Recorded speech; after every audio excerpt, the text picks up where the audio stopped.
Okay, I'll get us started. I see a couple of us, Caitlin and Preston. Glad to have you aboard, and we'll go through. I'll have some others join us. I'm sure we're a little bit early, as usual. Now, I want to kind of get us acclimated as to where we are in the course at this point in time. And we are at week 7, and this is the week of 10-8 and 10-10. Now, coming up next week is fall free days, and we have those days are the that Thursday and Friday, so we don't catch a break on that deal. So I have work that's going to be due for you, and you'll want to check the due dates on those to make sure you get them turned in before we hit the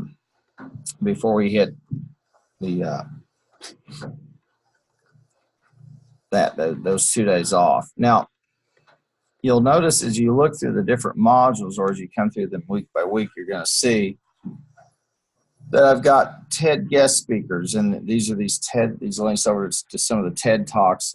And you'll note that I've added in now, these are required for viewing. I do want you to see them, and I am toying with the possibility of maybe taking the transcripts from them and using the transcripts to maybe make a quiz or something like that for some extra credit. I'm just not sure yet, but I do want you to see them, and they add to what we have to say in the course in terms of MIS. Now, those modules bring us at week 12 will be the last of kind of the regular modules that we have, and that's the week of November the 12th and the 14th, and there's a reason.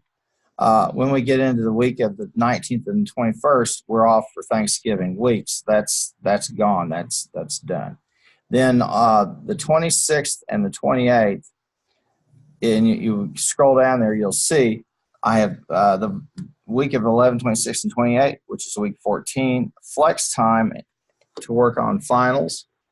And then I also give you flex time to work on the finals that following week, which is week 15, which is the last week of class. That is 12, 3, and 5. So right after Thanksgiving break, you're going to have 2 weeks to work on your finals as well as finals week. And I'll punch this down for just a moment. And you can see it's pretty typical of how I do finals. I've got the schedule there for this class. And I've got, if you want to do some extra credit, I have an opportunity for you to do that. Okay.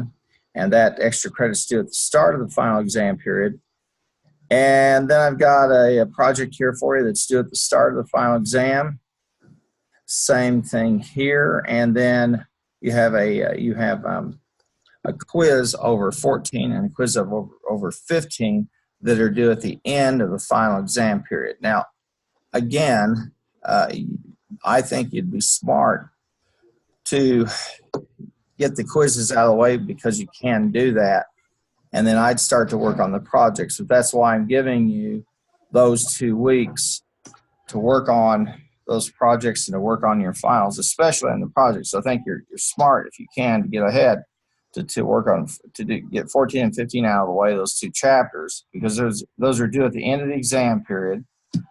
And then that gives you a chance to work on the projects that I've got there, also that one for extra credit.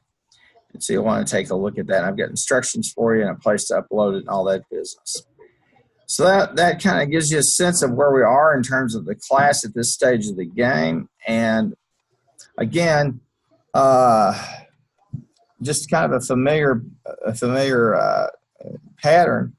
We're going to take a look at. I have a couple of assignments for you in the textbook. I got a couple of quizzes. Then I have quite a few sources for you to see and to take a look at. Now, I want to make sure that I alert you to some things in the 2 chapters that are that you're going to cover in the quiz. And the first is chapter 9. And so I want to pop over here to the MIS textbook, and we'll talk some about chapter 9.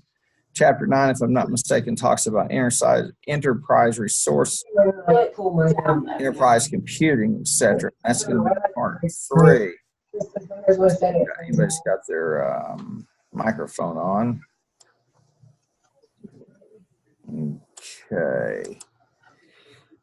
And this is chapter 9, and it covers what they call achieving operational excellence and customer intimacy.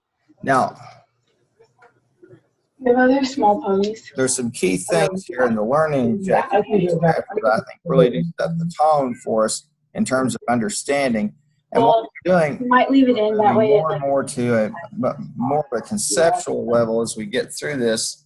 And we're now at this point of using enterprise computing to achieve these two key things. Now, when they talk about operational excellence, what we really mean is some aspect or aspects of our operations that give us a competitive advantage.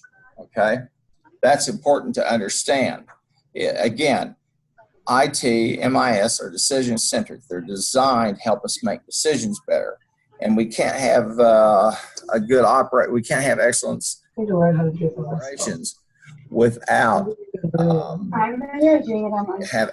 good MIS and good IT. Now, I can't do like pop over here, and they give you a nice little bit of a blurb about Scope. Very, very interesting company. They do some nice stuff. They with their product. And here's this familiar type of figure. And again, we've got these three pieces that feed in: management, the organization, and the technology. They're blended in to give us the information system. Okay, and they have a business solution to try to support some of their rapid growth. And they walk you through some of those issues there. Okay, that are some of their business challenges. So this just becomes in a virtual, what I would call a virtuous cycle, where we revise the distribution models, business processes, and one of these they talked about is using SAP, Business by Design. SAP is really a hybrid system of a data warehouse and an analytic engine, meaning you could do computational work. And again, you'll see this in each of these, every single chapter. You're going to see the same cycle where we plug things into that template as we try to work through some problems for that company.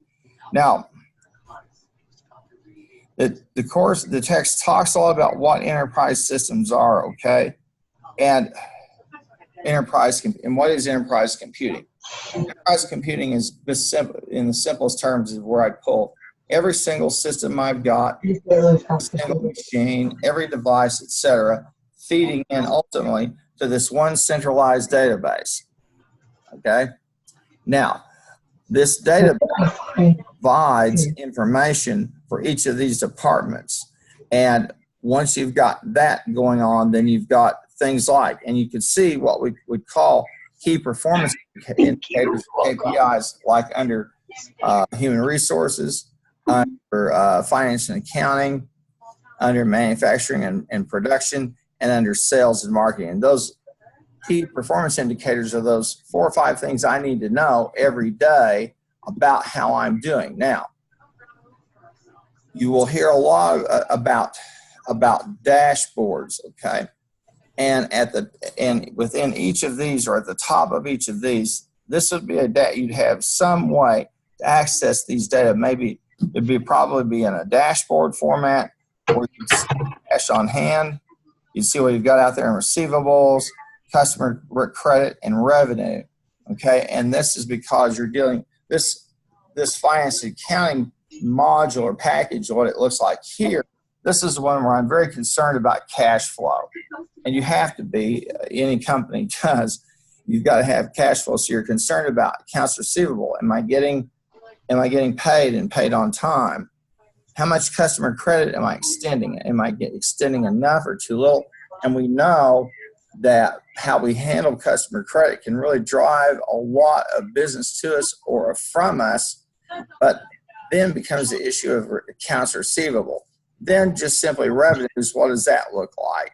And so you can see for yourself how those systems work. Now, the what the authors tell you at the bottom of that page is, a set of integrated software modules and central database by which business processes and functional areas of the enterprise can share data. This is not only each one of these in a little silo, seeing the data that's important to them, sharing the data with each other. Okay, that's a lot easier said than done, and the reason being is very simple.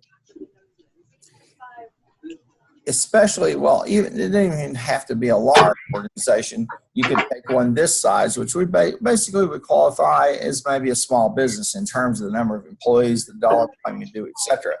We have layer upon layer upon layer upon layer upon layer of systems. As new software came out, people would add in the new software, but you'd keep the old legacy software and data and formatting for that.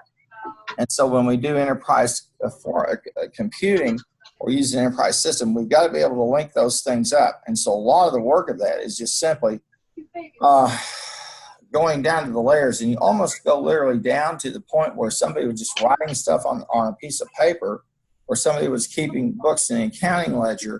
It literally becomes that. Now, I'd say probably this place, somewhere around probably the 1950s, maybe the 1960s, some things began to be put on, I guess you would call them computer systems. They're probably more like probably something we carted off to Oklahoma City and rented space, something like that. I just don't know the history of all of it.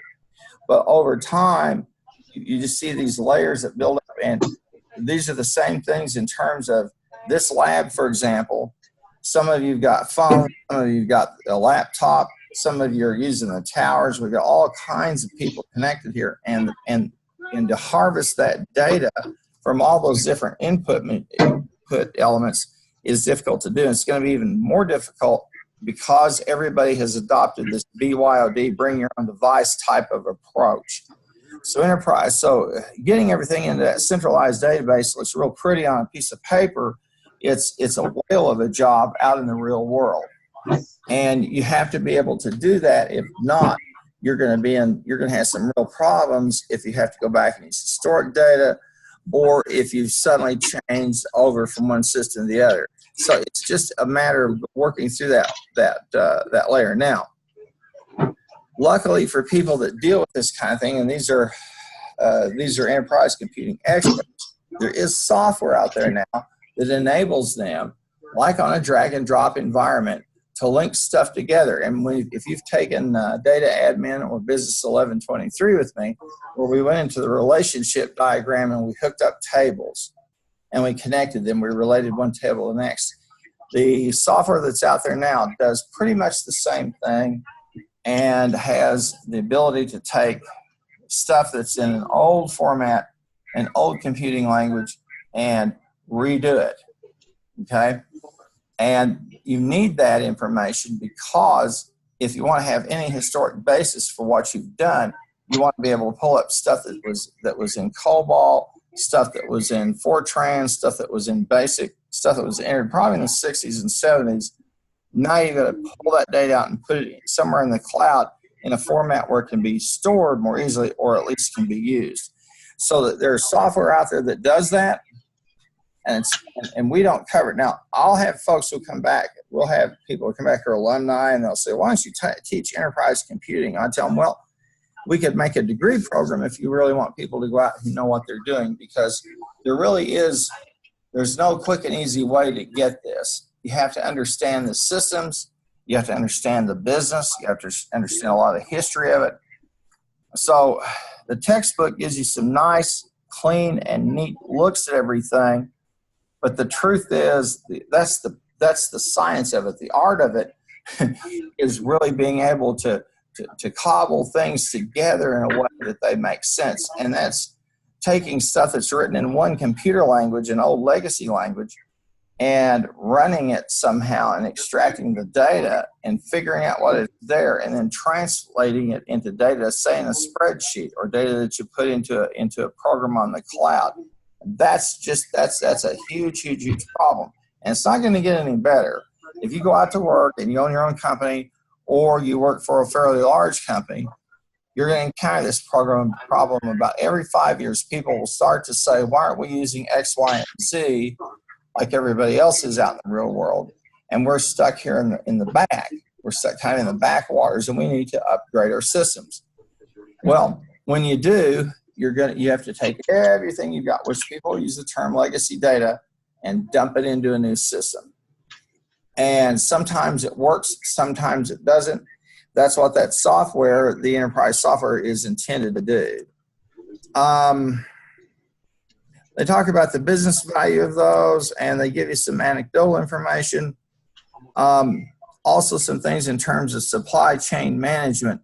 And when the chapter, and you'll see this chapter titled Operational Excellence and Customer Intimacy, I would say the two areas right now where enterprise computing can do you the best is exactly in that. Operational excellence and customer intimacy, and they explain that. Customer intimacy ranges every way from purchasing patterns, okay, to payment patterns, to any types of returns or complaints about goods. Anything where maybe somebody bought something from you and made a comment or a post on social media, you can see that's a wide span of stuff that you've got to get, and you need to capture and try to do something with it. And you have to do it for every single customer, almost literally transaction by transaction. If you don't, you're really missing a lot of information that you would need in order to make some good choices. The supply chain is the same thing. I want to pop over here so you got a good look. This is a very, very, very simplified picture of Nike's supply chain. Okay, how do I get stuff from? You click on a pair of Nikes on maybe Amazon, maybe Nike, somebody that sells them. You see the image of it, you click it, and you order it. Okay. Now, if it's there in stock, it's going to come to you. But before it even got to stock, somebody had to procure all the material to get that and make it. So to get the materials, then you have to manufacture it. Okay, and those processes have to be controlled, and somebody somewhere has to know how much stuff is in the pipeline. Okay, what we call the work in process. So it's a very, very complex, very, very complex process. Now, people who are interested in working in that type of field are really a premium, and they can count on having pretty good employment, and if they do very well, advancing pretty quickly and drawing down some pretty good bucks, because everybody needs high-level skilled supply chain people. They need them. It doesn't matter how much stuff you sell online. It doesn't matter how much stuff you sell in your stores. If you can't get the stuff to the customer, you don't have a sale. And if you don't have a sale, everything starts to go away from there. And you can see the information flows that there, and they talk about the upstream items and procedures and processes versus the downstream. Now, there's some things they talk about in there, and this isn't a course on supply chain or logistics, although I wish we had one for you. Like things like the bullwhip effect, where an order anomaly at a lower level, say at a retail level, can cascade all the way back up into manufacturing levels where people are starting to stockpile too much inventory. And text talks some about that. And as you notice here, they've got the supply chain. You watch and see, you've got these tier 3 suppliers, tier 2 suppliers, and tier 1 suppliers. You say, what are you talking about? These are people who provide you components or materials or both that you use to distribute or make Nike shoes. And you could probably go out and find out how many different countries or places provide the material to make a Nike shoe. You'd be surprised. Automobiles, it's just off the charts. There's thousands of tier 3, 2, and 1 suppliers who provide material to make a vehicle. And you got to track this stuff. If you don't track it, you don't know how much you're going to make. If you don't know how much you're going to make, you don't know whether you can meet the demand or not. And on the front end of all of this is the issue of forecasting. If you don't have good forecasts of what people are going to purchase, you're really flying blind. Used to be that manufacturers, especially large continuous manufacturers like an automobile company, clothing companies, folks like that, would just make a big run of an item. They just run so they could achieve the best economy of scale and then start selling it. It doesn't work like that anymore. Customers are so picky. They want stuff so customized that you almost have to look at, it's rare that you have a run on a product that's all the same. I mean, you might have variations in colors, sizes, things of that nature, but you're just not going to have, it's completely different than it was in the old days. And I know you don't understand that because probably none of you have ever been in an old factory as they were constructed. You may have been in a new factory and seen what happens there, but that's a completely different critter than the day when people would make cars. For example, back in the 1970s, late 70s, early 80s, Chrysler Corporation was going bankrupt. And they hired a man named Lee Iacocca, who had been at Ford. He's the guy who changed the fortunes of the Ford Mustang. The Ford Mustang came out as a Ford's answer to Chevrolet, the Camaro. These are back in the days of the muscle cars. And Ford wasn't selling their cars. They just weren't selling. So he was working at a dealer, I think, or he was in sales, but he put a stripe on the Mustangs. And that became this iconic thing. And suddenly the sales just go whoop off the roof. And today, if you ever watch any automobile auctions or you go online and look at them, those cars command a tremendous amount of money. When he took over Chrysler Corporation, what he found was that despite the fact that their sales had dropped 50%, their factories were making just as many cars as they were when they were selling cars. And they were spending as much money storing cars all over the United States in empty parking lots as they were in making cars. And then it dawned on him, we need to get a handle on this kind of thing. So the modern systems that are out there they're complex because they have to be. When, for example, Nike, I don't know how you'd have to look at the product, a bigger product, but the sewing, for example, my hunch would be there's some of the sewing that's done by hand, some of it's done by robot, and you and I can't tell the difference. If it's done by hand, then you're talking about a contractor somewhere, probably not in the United States, where they have a bunch of people sitting in a room doing nothing but working with sewing machines or high-speed sewing machines, sewing labels or sewing the shoe to the rubber, whatever. Okay, I don't know enough about the product. I wear the things, but I don't know how they're made, and I think it'd be interesting to find out. But the whole point is, this has all got to be tracked. It's got to be tracked.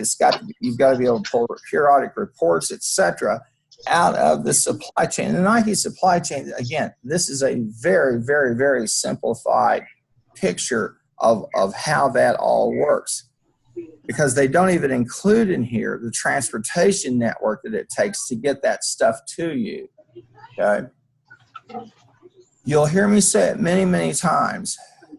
The ability for us to walk into a Walmart or to walk into a mall and look around and see in a mall probably 50 to 75,000 different products made from all over the world is nothing but a testament to the fact that we've understood how to take computational systems and management information systems and marry them up to the physical movement of goods and services. So we know where the stuff's at.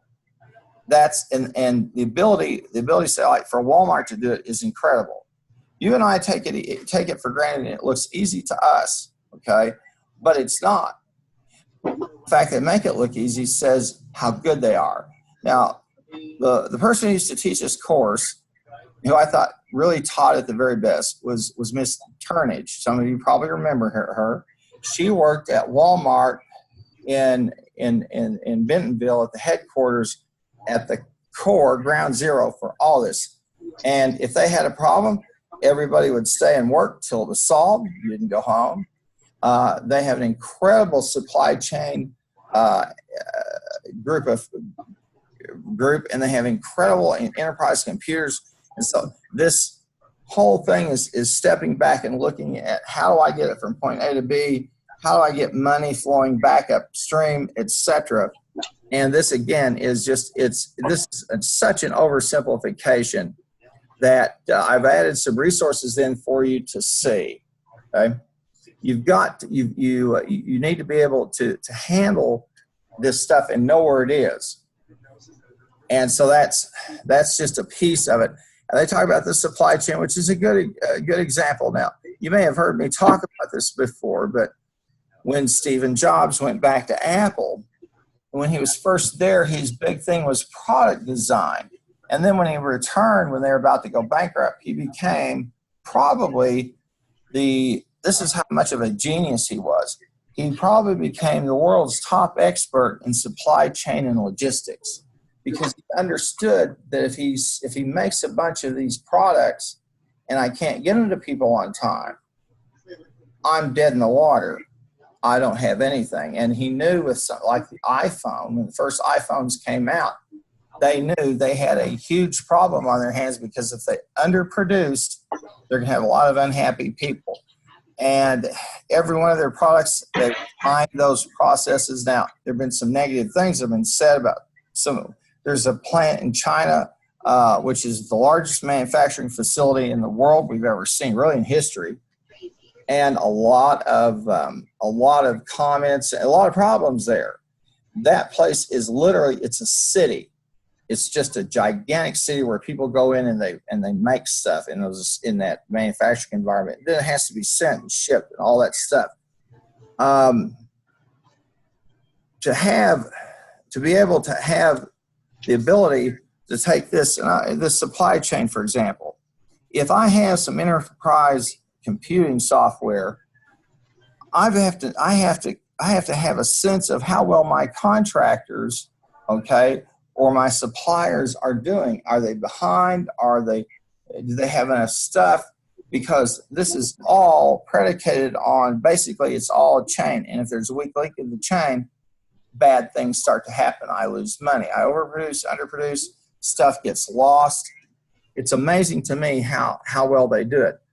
Now, one of the things is, of course, it's helped simplify this and has built the global economy, is a very, very, very unsexy, very, very simplistic technology that was developed in the 70s and the 80s. Okay, it's nothing but it's called uniform cargo and standardized. If you're out on the interstate sometime and you see a semi go by and it looks like they've got railroad cars, that stuff has been shipped here overseas. And that revolutionized everything in terms of our ability to move goods and services. When stuff comes in, if any of you have ever lived in a seaport area or visited one often, if you go down if you really want to kind of see the global economy, go down to Los Angeles, to the shipyards, where all that stuff from Asia comes in. And it used to come in big jumbles and different sizes. It's all in uniform containers. That means the stuff can be picked up and moved. It can be put on a train. It can be put inside of on top of a semi-trailer. That's how it needs to be sent. And that whole process of just getting it transported would be itself about a course, and that's all. And then some of the different strategies, for example, like the just in time. I don't know how much you know about that or someone has covered it, but just in time has some things that are very, very, very simple. Okay, and these are invented by folks in Japan. And one of them is, if you have a workstation in a manufacturing facility, and you have a bin where you have parts. Let's say you put bumpers on the front of the car. Who knows? You put a hood ornament, or who knows? Okay. They created the thing called a Kanban, and that's idiot proofing. And what that means is, at a certain point in that box or that crate, you have pink paper, and the pink paper says, we're down to the point where we need to order. And you remember we've talked about courses you've had with me where we've done economic order quantity and trying to figure out, and also the economic order balance, how much stuff, how much do I need to order, and the economic order, how much stuff do I need to make, okay, to meet demand. And the Kanban was just designed so when you came down and you saw that pink paper, boom, it's time to reorder, to simplify the process for people, okay? And all types of things.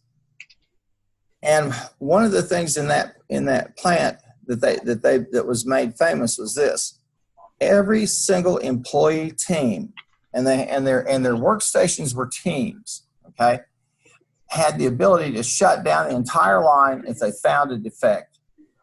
And you remember back in that, if you took 1123 with me, where we studied linear regression, and we had that company, I think they were making discs or something like that.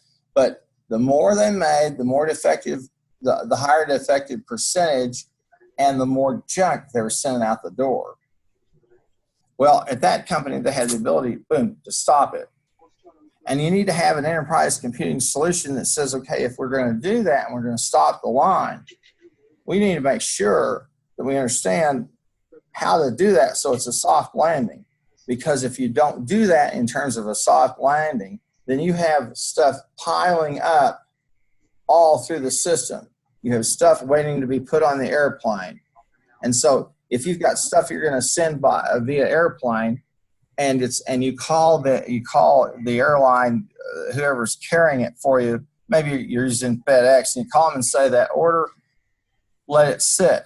They're going to charge you a fee, or the airport or somebody will, a warehouser, to keep it an extra amount of time. So you got to do a soft landing on that type of thing. So you've got to have software that can do that. We talked some about the bullwhip effect, and they show you an illustration of this. Okay? And all it simply is this.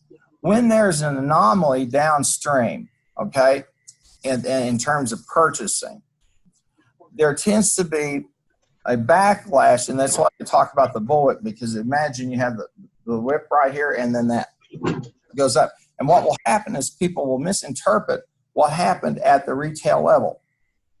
And everybody will stockpile, and they'll hoard things, and then suddenly you have this whole bunch of stuff that you're ready to make, or you have it ready to ship, and you don't need that much. It was an anomaly. Okay?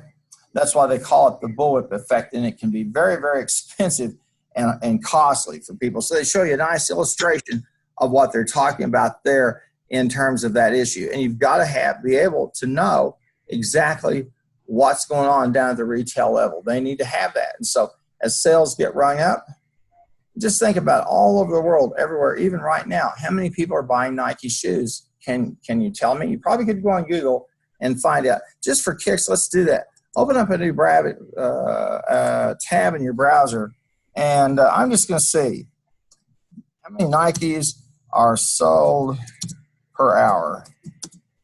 I bet it's a pretty astounding. We can even get that. 25 shoes per second. Think about that. You're selling 25 pairs of shoes a second. How many is that a minute? Somebody tell me. 25 a second, which is how many a minute? Anybody know?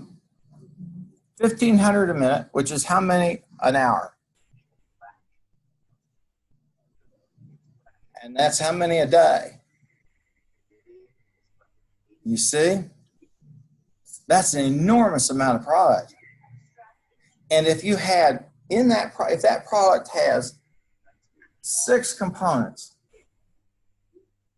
then you're talking about 6 times those sales. If you have 6 different suppliers or assemblers, somebody's got to get the rubber to make the thing. Somebody's got to get the material to make the tops. How many of you own a pair of Nikes? Well, don't do it right now. You may want to put a little foot powder for some of you inside the shoe before you take the shoe off. But take your shoe and take a look at it, and just out of curiosity, ask yourself, how many parts have I got here? You ever done that? You might be mad. If you're going to be good business people, you'll be curious. You'll ask yourself, how many parts are in this television? How many parts are in my shoes?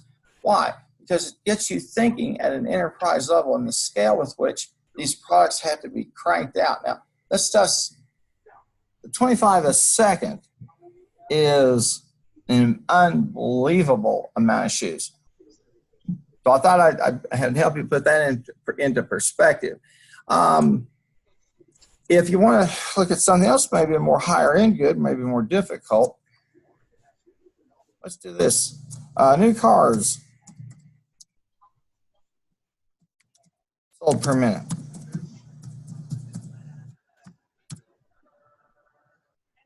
And we can see the new cars. I don't know what they sold. Are they going to give us this data? This worldwide. Well, here's something interesting. 6,500 new pickup trucks are sold every day in America. And I'll bet 6,000 of them are sold in Oklahoma and Texas. What do you think? They just ship them. Pickup trucks, that's not even counting the SUVs, the vans, all the sedans, all those different vehicles. And the hundreds and thousands of parts that they have and the suppliers. Just unbelievable. So this chapter tries to kind of give you a broad brush stroke of all that, so you see how difficult that is to do, and so that you don't take it lightly. Now, go back over here for a second, and I've got a couple of other things. Now, they talk about push models versus pull-based models. Push are where I make a bunch of stuff and I send it out there and hope it sells. Pull is what? Where the consumer orders the stuff and I start to fill orders. Most manufacturers, anybody who sells anything that's a tangible good has some combination of both. So you'll want to take a look at those concepts there in the chapter and try to make some sense of them. Now, they give you some of those examples too, the pull versus the push versus the pull-based types of chain models that go on there. Now they give you this hairy thing to look at, figure 9.5, page 349, the emerging internet-driven supply chain. You said, what do you mean there? Well, it used to be that you had these systems, but they had to operate. They really couldn't be interconnected because we didn't have a thing called the internet, and we didn't have a thing called the cloud. But now that we have the capacity to link everybody up through the internet and to do a lot of this work on the cloud, that just speeds up the amount of data that we can collect, the amount of data that we can work with, and the types of decisions that we can make. And we can divert resources if we need to. If I'm in Detroit and I'm making a product, or I'm making a car, and suddenly there's a large demand, I get a bunch of orders for a different type of vehicle. If I'm smart, which I think they probably are pretty smart people, I have tires that fit on all of those models. Now, if you want a different tire, you can pay for it, and you can pay a premium. But everything will come with standard stuff. So that if I need to, I can divert resources from one model to the other. And they walk you all the way back through these two, the logistics and private industrial networks and net marketplaces. These are so obsequious, and they're so good at what that we don't see it. Okay, there's so much of that fly. It's incredible when I stop and think about the fact of how much stuff is shipped around the world so quickly and so well, and that just speeds up the level of competition. It speeds up the economy. It just kind of puts everything in hyperdrive. And if you don't have the ability to grasp that information, get a hold of it and do something with it, or even see that what's going on, you're in trouble really, really bad. I'm taking a course right now on a thing called fintech. And one of the most interesting things, and I'm in the course, I'm in a series of courses, but the course I'm taking right now is on regulatory oversight. And we had a lecture last week, and then we've got a reading dealing with what they call a contagion. And they took the meltdown, the financial meltdown in 2008, and the authors started using records and digital trails to try to figure out the contagion. That is, how did what happened on Wall Street with Bear Stearns happen to AIG, okay, happen to Lehman Brothers, and then head on down the road to Washington, D.C. to the Federal Reserve, hit Fannie Mae, etc., hit Countrywide Mortgage, hit Main Street. And we're lucky because as the more that people study that crisis, and you were fortunate enough to live through it, but not really have to be scared like the rest of us were, we came about that far from having a point where the whole global system shut down. ATMs, no money. Credit cards, no line of credit. We were this close. And thank the Lord, we had some people at the Federal Reserve, and we had two presidents, one outgoing and one incoming, who understood it. And we had a man who had studied the Depression. He knew the mistakes not to make. But the contagion, it was literally what those guys did in that article, is they took the financial crisis, just like you deal with, let's say we have one of these flu outbreaks, and the data distributed themselves in the model follows exactly the same pattern. What was lacking for them was shared information, the type of enterprise computing that we've tried to get people to do, and some of the banking regulations. For example, there was a bank, one of our major banks, that was trading in derivative securities. And they had a gentleman who was doing trading, and he lost $3 billion, and nobody even knew it for weeks. Can you imagine losing $3 billion and nobody noticed? Because he wasn't tied into the system. So when folks started scrambling for cash and they came to his office and said, "What have you got?" He said, "Unfortunately, I'm down $3 billion. And the problem was the $3 billion he had to play with, he'd borrowed from another bank. And since he couldn't pay the other bank back, guess what? That other bank couldn't pay back. Get it? And we had no MIS that linked all that together. We do now, I guarantee you. And because we didn't have that level of communication, people are just kind of, what's happening? Well, the traders, a lot of smart people were going on CNN and MSNBC and go, "Hey, here's what's happening going on." And the people in Washington finally listened and kind of got it all put together. So this is important stuff for you to have and to know. Now, I want to talk for a moment just about a couple of the assignments you've got. You've got a management decision problem assignment, and that's over on page 287. You can work MDP 7.8 or 7.9, okay? And then you've got a session number 4 on page 92, 93. Now, again, on the management decision problem, I give you instructions that really serve as a rubric for what I want. On the interactive session, those cases will be followed by a series of questions, and you're getting better and better each week as I bark at you about getting it organized, give me some sources, etc. So you're doing pretty well there. Now, you can read faster than I can talk, so I want to make sure to alert you you've got these 2 exams in 9 and in 10, okay? And let's go back over here for just a second. Chapter 10 talks about e-commerce and digital marketing and digital selling and all that business.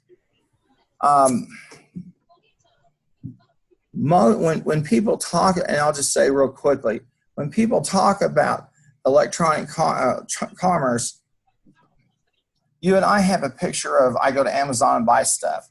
The electronic commerce that's really the largest amount that goes on is what we call back office operations, where two companies are sharing information. I'm your supplier or your vendor, or you're my supplier or vendor, or we're co-vendors for somebody, okay? And so we have to have our act together because I make a component that fits into what you make or vice versa, and we ship simultaneously so the assembler gets both of them at the same time and can put the thing together. And there may be 8 or 9 or 10 or 12 of us doing that. So e-commerce is really more about that piece. Probably the best people at it are, the best would probably be Amazon systems, the AWS, and they, as I've said before, a lot of people go to them and say, hey, can you fix this up and set us up to use your web services and to tie our inventories and track and do some enterprise computing, and they will let you do it for a charge. So I want to encourage you to go over there and take a look through chapter 10 pretty carefully. And they talk about how it's transformed marketing. I would say one thing, and it's this. I think of all of the things that's happened, e-commerce, the ability to put a website together and the ability to make that website basically a form for a database, okay, has removed the intermediaries out of the way. So what do you mean?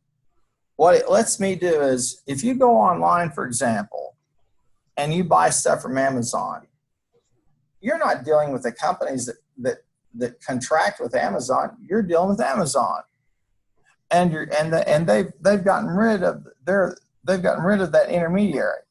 If you do some things like you use PayPal, it's the same kind of story. So rather than routing your money through the bank, you just route your money through PayPal. Over in Asia, and this is one of the interesting things that's starting to happen, what we found is that, especially in China, people did their business by cash or barter. So if you were in China, before the banking system emerged, you took your money and you buried it in the ground, or you might have a little local bank, but you didn't have a financial system like where you walk in with your credit card and buy something. It just didn't happen. And so as that time has gone on, and the iPhone became such an instrument where people do virtually so much computing and using that phone, they started developing systems, applications that serve the role of a bank. So you don't need a bank. Okay, you've seen some of this here probably. I think people like Wells Fargo and other people like where you can take a picture of a check and it's deposited in the bank, or you've got an app where you can pay for something. You can exchange. You got an app where you can pay your friend if they mowed your lawn, that type of stuff. We're going to see more and more and more of that, and what we're going to see is less and less of banks as we understand and know them. There will be some there for people like you and me. Now, I'll be dead and gone, but you'll still want to be able to go to the ATM down there, go in the bank, and they'll have one out there for you just so you feel good. But most of the banking will be doing over phones or whatever devices people are using at that point. And that's going to change the financial services industry completely. But somebody's telling me the other day, we're going to need 50,000 new certified financial planners in the next 10, 20 years. Okay, yeah, and then the first time that some company in Asia or one of our folks over here at a big bank or a financial services industry says, no, you don't need one of those people. Why do you have to have them pay for an office, pay for a salary and all that stuff, or put them on commission and hope they sell? When we'll just have we'll just have a website you go to, and we'll have an intelligent bot using AI who will take all your risk propensities, the money you've got, etc., and tell you, here's 40 or 50 different packages of investments. Which would you like? Okay. And so that'll rationalize the system, because instead of buying whatever that person's pushing that day so they get a commission, okay, you'll have this app that'll just tell you, well, here are your choices. The only way I can kind of put that for you into perspective, when you go buy a house, just for fun, go to your local bank and have them go in there and say, I'd like to buy a house. 2 hours later, they're telling you with 60,000 forms, everything you need to fill out and bring back next time. And if you've been a good boy or girl, they might give you some money. You go to somebody like Rocket Loans, and they've got you done in 5 or 6 hours with a letter of credit, and you're ready to go. Now, who would you do business with? But if you don't have enterprise computing, you can't do that. Enterprise computing makes that type of thing network possible, as well as e-com. So you see, the reason that the authors put these two together is we've got to have management information systems to get stuff where it needs to go, because people buy stuff. But on the other hand, when people are looking for stuff and they want to make the purchase, the transaction, they got to have a place to go. So e-commerce makes that possible. And it then begins the alert of telling you, hey, they just ordered 65 books or whatever, 453 shoes or whatever you buy. Does that make sense? Now, one of the things I'm hopeful that one of our students someday will do will be to take this very kind of information and start to work with all of these relief agencies out here that go into an area where there's a disaster and they don't talk to each other. They don't. You say, surely they would have something, some platform that ties them all together, and they don't. Why? Why do you think so? Some of it's a lack of knowledge. Some of it is competition. The Red Cross wants to be the people there. They want to have Anderson Cooper in front of the Red Cross thing going, well, now after 58, whatever whatever disasters happen. No, we not them. We want the FEMA wants the camera shot. And so these people kind of compete, but they don't share information. They don't talk. And one might have information that they can't get out of each other. It becomes really magnified when you leave places like the United States. In the United States, for example, when a disaster occurs, the local government, by law, has to give any type of GPS data, coordinates data to the FEMA people so they know where all the houses and buildings were when that type of thing happens. If you don't have it, you can't help people. You can't get to them. You don't know what happened. You don't know what was there. If you've ever been through a disaster site, it's like, where am I? I'm lost. It's because everything's blown down, blown up, or whatever. So that's how the authors take the two of these chapters and blend them together. Does that make sense? There's a lot of detail in here to read, but I think one of those things in terms of disaster recovery. Now FEMA, which is the Federal Emergency Management Authority, is supposed to have the ability to get everybody to work together so it's all in concert. And I have a decent track record with it. But as of yet, there's still some splotchy things in the system. Here's a simple question. How many people were living at 405 West Pine when the tornado hit? How old were they? Male, female? What do we got in here? How would I get that data? Well, somebody at the census data from the last census should have that information on the data, so you know who was there or how many people were there. If you didn't get accurate counts, you have no idea how many people got killed or injured. One of the things that was interesting, and I share a lot of the experience with the tornado, the Moore tornado in 2013, was fascinating, was we had people who got injured, and you think, well, they'd go down to the triage at our... And we had people who got severely injured, and the people in the ambulances or folks who were just volunteers, they'd take them all the way to Tulsa. And so we'd have somebody in Tulsa, and they're unconscious. They're severely injured, and they're missing, and their relatives have no idea where. And finally, they wake up, they're taking care of them. They call, yeah, I was in Moore. And how'd you get in Tulsa? We had a lot of that because we were completely overwhelmed with the number of people that were hurt. Well, I want to encourage you to also look at some of these other resources that we've got here. And you'll see this is an excellent resource for you to take a look at sensor technology. The stuff's already in your car.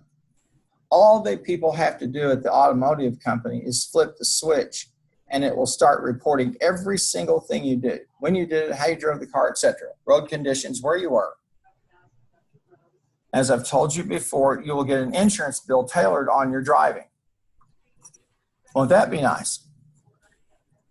It won't be just simply, you hadn't had any accidents. It will be, we got to raise your rate $10 a month because you have a tendency to roll through stop signs. That's a little bit different world. Then if you have infotainment, even if you just have your phone and you hook it up to something, it's going to track that.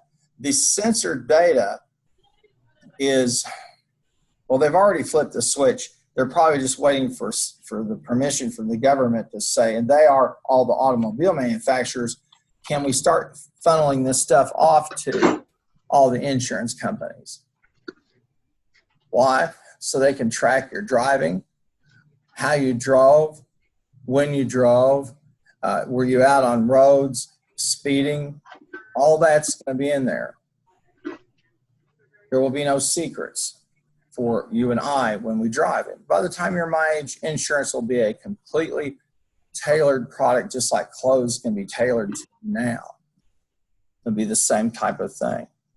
And there will be a lot of good that will come of it. There will be some strange things like, you know, my insurance agent knowing everywhere I've gone. Your phone company already knows that. They know everywhere you go, every second. If your phone is on, they know you're here. They can find you.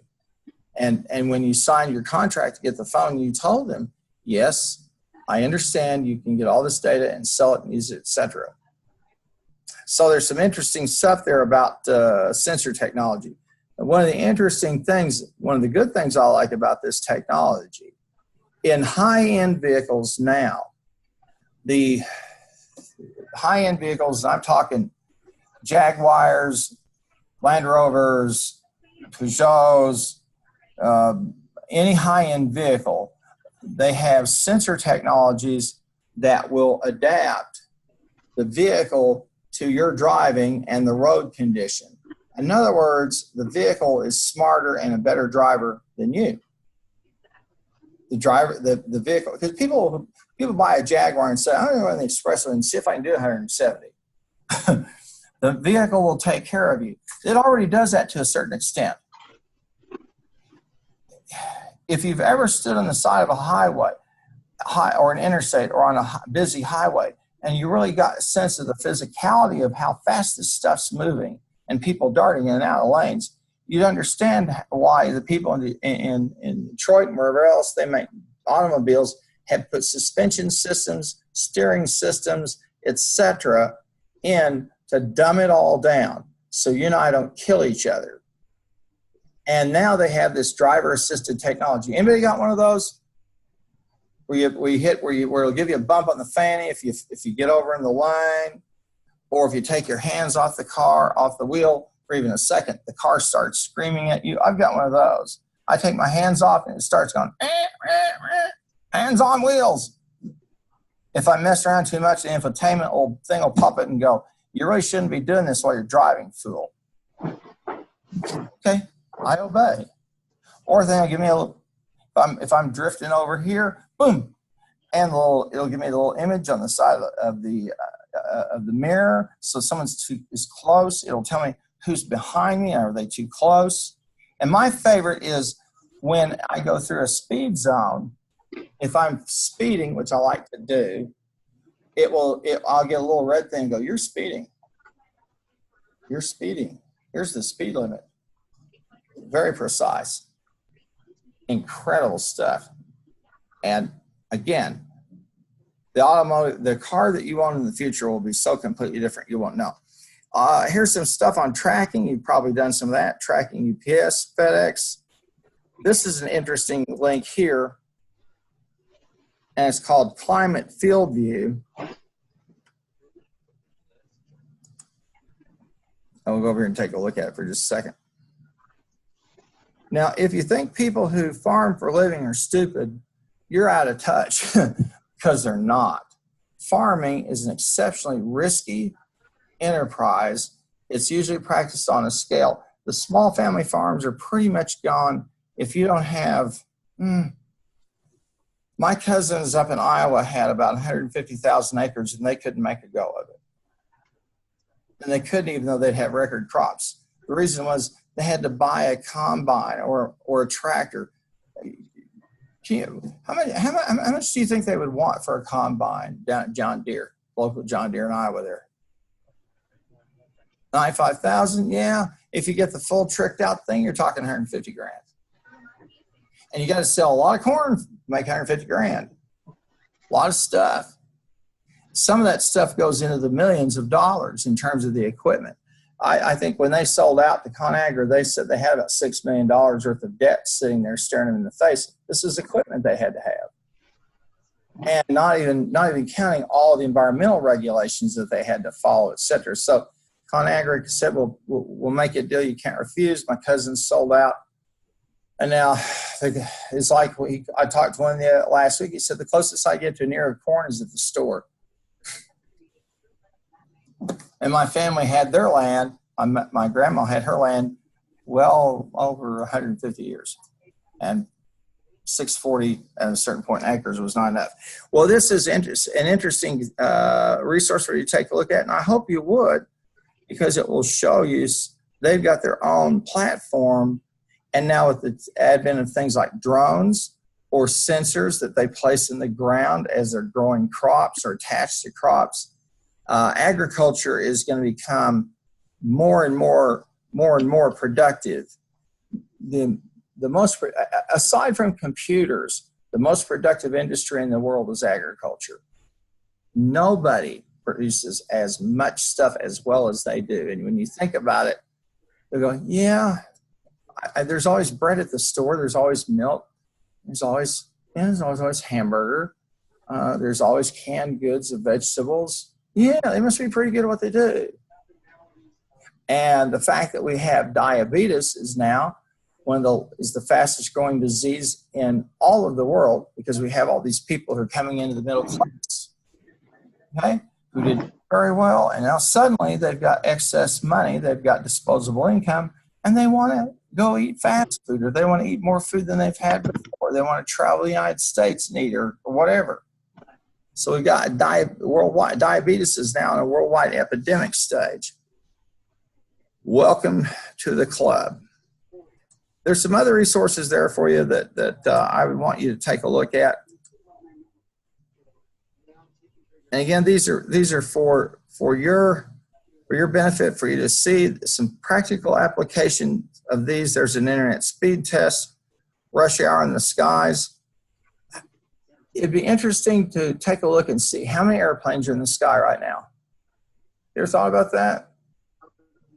That's why you have to have enterprise computing and an MIS. You got a lot of thousands of planes in the air. Somebody's got to keep track of them.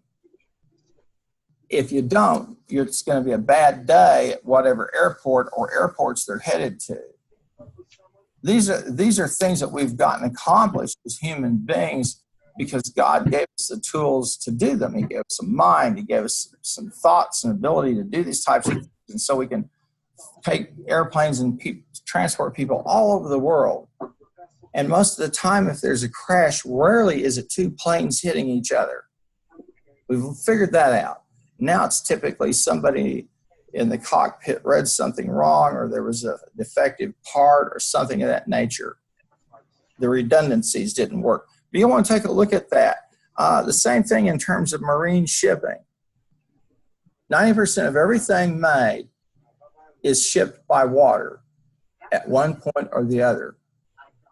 And so that's an important piece. Here's something interesting, hurricane remote sensing. Folks are putting sensors out in the middle of the ocean so they can keep track of wind speed and moisture and all of that to say, hey, looks like we've got another hurricane, so here comes Hurricane Keith.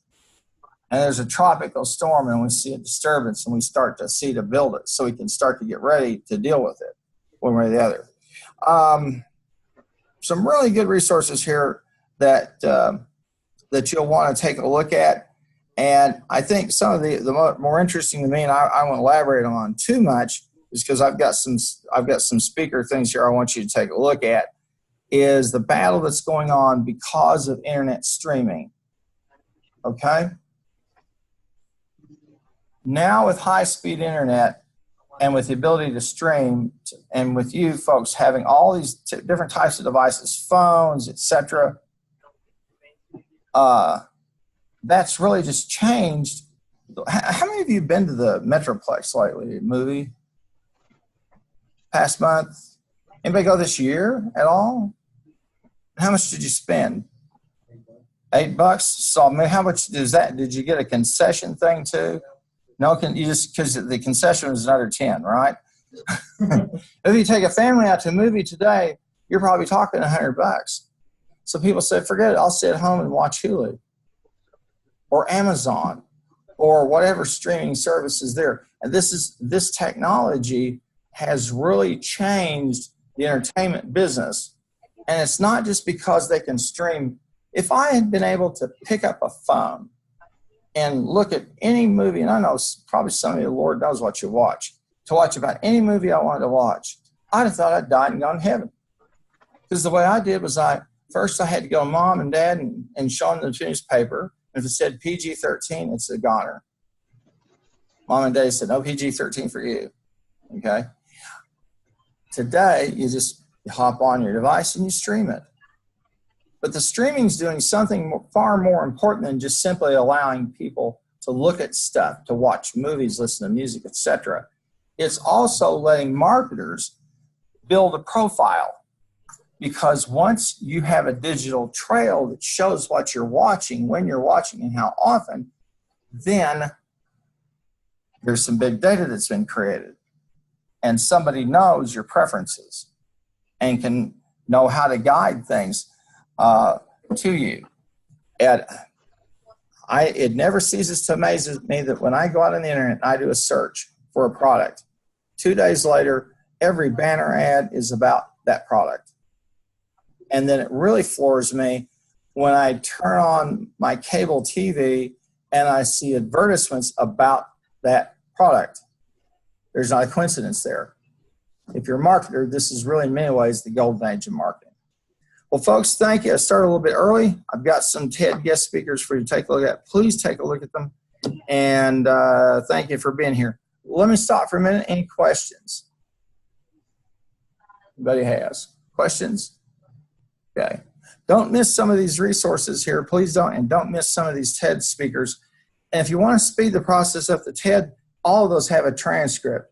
Now, I am toying with the idea of taking the transcripts and making an extra credit quiz out of it. I may do it. I may not. Okay? All right. Thank you so much, everybody. Have a good one.